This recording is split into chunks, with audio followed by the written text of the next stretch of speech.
Hello guys, ഇന്ന് നമ്മൾ എടുക്കാനായിട്ട് പോകുന്നത് കോസ്റ്റ് അക്കൗണ്ടിങ്ങിലെ 3rd ചാപ്റ്ററാണ് മെറ്റീരിയൽസ്.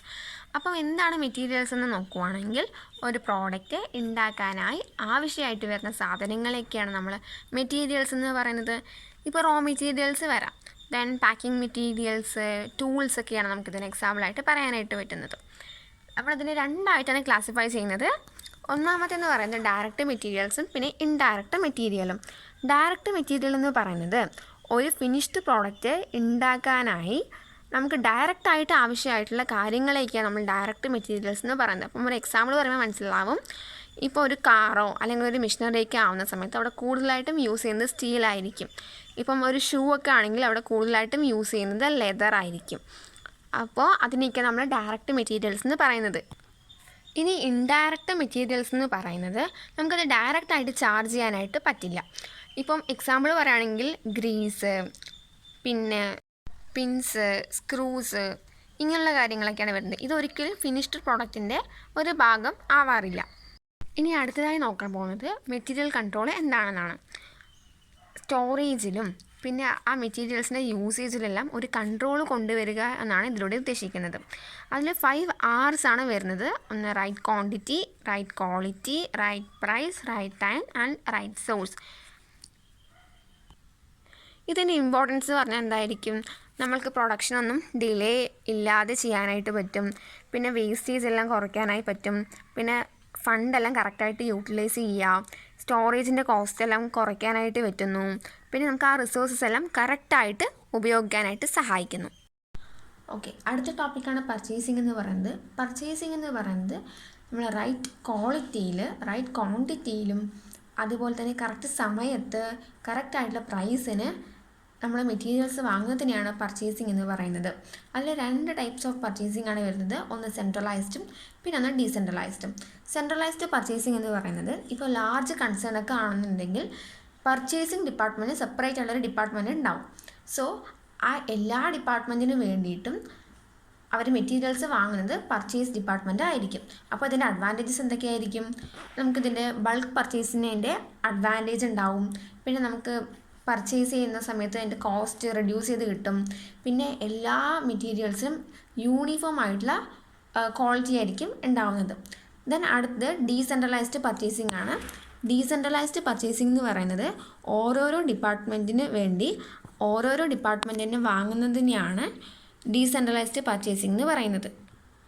ഇനി അടുത്തൊരു ടോപ്പിക്കാണ് പർച്ചേസ് പ്രൊസീജിയർ എന്ന് പറയുന്നത്, അല്ലെങ്കിൽ അതിൻ്റെ സ്റ്റെപ്സ് ആണ് പറയുന്നത്. എങ്ങനെയാണ് നമ്മളൊരു പർച്ചേസ് ചെയ്യുന്നത്? ഒന്നാമത്തേന്ന് പറയുന്നത് റിസീവിങ് പർച്ചേസ് റിക്വസിഷൻ. അതായത് ഓരോരോ ഡിപ്പാർട്ട്മെൻറ്റിലും എന്തൊക്കെയാണ് മെറ്റീരിയൽസ് ആവശ്യമായിട്ടുള്ളത്, എന്തൊക്കെയാണ് വാങ്ങേണ്ടതായിട്ടുള്ളത് എന്ന കാര്യങ്ങൾ നമ്മളൊരു റിക്വസിഷൻ, ഒരു ഫോർമലായിട്ട് റിക്വസ്റ്റ് പർച്ചേസ് ഡിപ്പാർട്ട്മെൻറ്റിലേക്ക് അയക്കുകയാണ്. ഇതിന് അടുത്തതെന്ന് പറയുന്നത് ഇൻവൈറ്റിംഗ് കൊട്ടേഷൻസ് ആൻഡ് ടെൻഡർ. നമുക്ക് ഒരുപാട് സപ്ലയേഴ്സ് ഇതിലുണ്ടാവും. സോ അവരുടെ എല്ലാ ടൈപ്സ് ഓഫ് മെറ്റീരിയൽസൊക്കെ നമ്മൾ ലിസ്റ്റ് ഉണ്ടാവും. സോ അതൊക്കെ നോക്കുക. then അടുത്തത് സപ്ലയർ അതായത് കോസ്റ്റ് നല്ല കുറവുള്ള പക്ഷെ നല്ല ക്വാളിറ്റിയുള്ള സപ്ലയറിനെ നമ്മൾ സെലക്ട് ചെയ്യുക, എന്നിട്ട് ഓർഡർ പ്ലേസ് ചെയ്യുക. ദെൻ നമുക്ക് മെറ്റീരിയൽസ് കിട്ടും. ദെൻ അടുത്തത് നമുക്ക് ഇൻസ്പെക്ട് ചെയ്യുക. ഇൻസ്പെക്ഷൻ എന്ന് പറയുന്നത് നമ്മൾ ഉദ്ദേശിച്ച മെറ്റീരിയൽസ് തന്നെയാണോ വന്നിട്ടുള്ളത്, അതേ ക്വാളിറ്റി ആണോ, അതേ പ്രൈസൊക്കെ അത് തന്നെയാണോ എന്നുള്ള എല്ലാ കാര്യങ്ങളും നമ്മൾ ഇൻസ്പെക്ട് ചെയ്യുക. ദെൻ അടുത്തത് ഇൻവോയ്സ് എല്ലാം ചെക്ക് ചെയ്തിട്ട് പേയ്മെൻറ്റ് നടത്തുക. ഇത്രയാണ് അതിൻ്റെ സ്റ്റെപ്സ് എന്ന് പറയുന്നത്. അടുത്തൊരു ടോപ്പിക്കാണ് സ്റ്റോറേജ് ഓഫ് മെറ്റീരിയൽസ് എന്ന് പറയുന്നത്. ഇപ്പോൾ നമ്മൾ മെറ്റീരിയൽസ് എല്ലാം വാങ്ങിയെന്ന് വെച്ചാൽ അത് അപ്പം തന്നെ കൺസ്യൂം ചെയ്യില്ല. അത് കൺസ്യൂം ചെയ്ത് കുറച്ച് ഡേയ്സൊക്കെ കഴിഞ്ഞിട്ടായിരിക്കും. അപ്പോൾ അതുവരെ നമ്മൾ അത് സ്റ്റോർ ചെയ്ത് വെക്കണം. സോ അതിനെയാണ് നമ്മൾ സ്റ്റോറേജ് ഓഫ് മെറ്റീരിയൽസ് എന്ന് പറയുന്നത്. ഇനി അടുത്ത ടോപ്പിക്കാണ് സ്റ്റോർസ് ഡിപ്പാർട്ട്മെൻറ്റിൻ്റെ ഫങ്ഷൻസ് എന്ന് പറയുന്നത്. അതിൽ ഒന്നാമത്തെയാണ് നമുക്ക് മെറ്റീരിയൽസ് പർച്ചേസ് ചെയ്യാൻ വേണ്ടിയിട്ട് റിക്വസിഷൻ അയയ്ക്കുക, റിസീവിങ് ഡിപ്പാർട്ട്മെൻറ്റിൽ നിന്നും മെറ്റീരിയൽസ് റിസീവ് ചെയ്യുക, ആ കിട്ടിയ മെറ്റീരിയൽസ് എല്ലാം പ്രോപ്പറായിട്ടുള്ള പ്ലേസസിൽ വെക്കുക. പിന്നെ നമ്മളിപ്പം ഇഷ്യൂ ചെയ്യുക അല്ലെങ്കിൽ റിസീപ്റ്റൊക്കെ ചെയ്യുക എന്ന് പറയുമ്പോൾ നമ്മൾ അതെല്ലാം എഴുതുക. ദെൻ ബാലൻസും ഓരോ ഐറ്റത്തിൻ്റെ ബാലൻസും എഴുതി വെക്കണം. ദെൻ അടുത്തത് അതെല്ലാം നമ്മൾ നീറ്റ് ആൻഡ് ക്ലീൻ ആയിട്ട് വെക്കുക. പിന്നെ തെഫ്റ്റിൽ നിന്നും ഫയറിൽ നിന്നും ഡാമേജിൽ നിന്നൊക്കെ അതിനെ പ്രൊട്ടക്റ്റ് ചെയ്യുക എന്നുള്ളതൊക്കെയാണ് അതിൻ്റെ ഫങ്ഷൻസ് ആയിട്ട് വരുന്നത്. ഇനി അടുത്ത ടോപ്പിക്കാണ് ടൈപ്സ് ഓഫ് സ്റ്റോർസ്. അത് നമ്മൾ 3 ആയിട്ടാണ് ക്ലാസിഫൈ ചെയ്യുന്നത്. ഒന്നാമത്തെ centralised stores, then decentralised stores, then central stores with sub stores.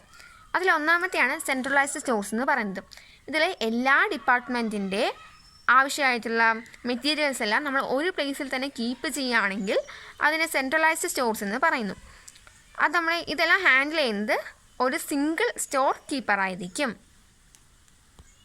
ഇനി ഡീസെൻട്രലൈസ്ഡ് സ്റ്റോഴ്സ് ആവുന്ന സമയത്ത് ഓരോ ഡിപ്പാർട്ട്മെൻറ്റിനും ആവശ്യമായിട്ടുള്ള മെറ്റീരിയൽസ് നമ്മൾ സെപ്പറേറ്റ് ആയിട്ടുള്ള റൂമിലൊക്കെ വെക്കുകയാണെങ്കിൽ അതിനാണ് ഡീസെൻട്രലൈസ്ഡ് സ്റ്റോഴ്സ് എന്ന് പറയുന്നത്.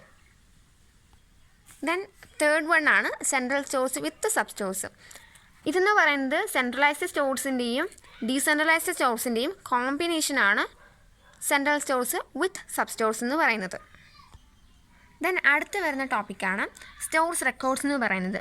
നമുക്ക് മെറ്റീരിയൽസുമായി ബന്ധപ്പെടുന്ന ഒരു റെക്കോർഡ്സ്, പ്രോപ്പറായിട്ടുള്ള റെക്കോർഡ്സ് നമുക്ക് കീപ്പ് ചെയ്യേണ്ടതായിട്ടുണ്ട്.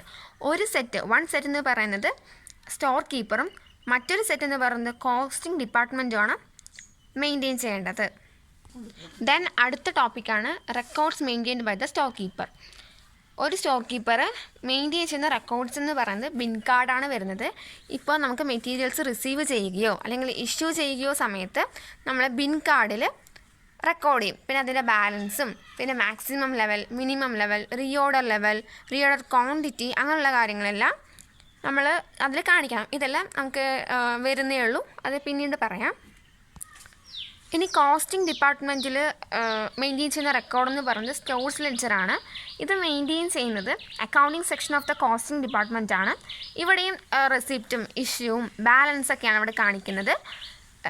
പിന്നെ നമുക്കിതിൻ്റെ താഴെ ബിൻ കാർഡിൻ്റെയും സ്റ്റോഴ്സ് ലെഡ്ജറിൻ്റെയൊക്കെ ഡിഫറൻസ് കൊടുത്തിട്ടുണ്ട്, അതൊന്ന് ജസ്റ്റ് വായിച്ച് നോക്കുക. ദെൻ അടുത്ത് വരുന്ന ടോപ്പിക്കാണ് ഡബിൾ ബിൻ അല്ലെങ്കിൽ 2 ബിൻ സിസ്റ്റം എന്ന് പറയുന്നത്. ആദ്യം തന്നെ ഫസ്റ്റ് ബിൻ പറയുന്നുണ്ട്. ഫസ്റ്റ് ബിൻ എന്ന് പറയുന്നത് റണ്ണിങ് ഓർ റെഗുലർ ബിന്നാണ് പറയുന്നത്. അതിൻ്റെ പേര് പോലെ തന്നെ നമ്മൾക്ക് ഡേ ടു ഡേ ഇഷ്യൂസ് എല്ലാം നമ്മൾ അതിൽ നിന്നാണ് ചെയ്യുന്നത്. പക്ഷേ 2 ബിൻ അല്ലെങ്കിൽ സെക്കൻഡ് ബിന്നിൽ നമുക്ക് മിനിമം സ്റ്റോക്ക് ബിന്നാണ് അതിലുണ്ടാവുന്നത്. മിനിമം സ്റ്റോക്ക് മാത്രമാണ് അവിടെ കീപ്പ് ചെയ്യുന്നുണ്ടാവുക. ഡേ ടു ഡേ ആക്ടിവിറ്റീസ് എല്ലാം നമ്മൾ ചെയ്യുന്നത് ഫസ്റ്റ് ബിന്നിൽ നിന്നായിരിക്കും. അപ്പോൾ നമ്മൾ ഒരിക്കലും ഈ സെക്കൻഡ് ബിന്നിൽ നിന്നും മെറ്റീരിയൽസ് റെഗുലറായിട്ട് നോർമലായിട്ട് ഇഷ്യൂ ചെയ്യാറില്ല. ഓക്കെ, ഇത്രയാണ് നമ്മൾ ഈ ഒരു പാർട്ടിലൂടെ ചെയ്യുന്നത്. ദെൻ അടുത്ത പോർഷൻസ് നെക്സ്റ്റ് വീഡിയോയിൽ ചെയ്യുന്നതായിരിക്കും. Thank you.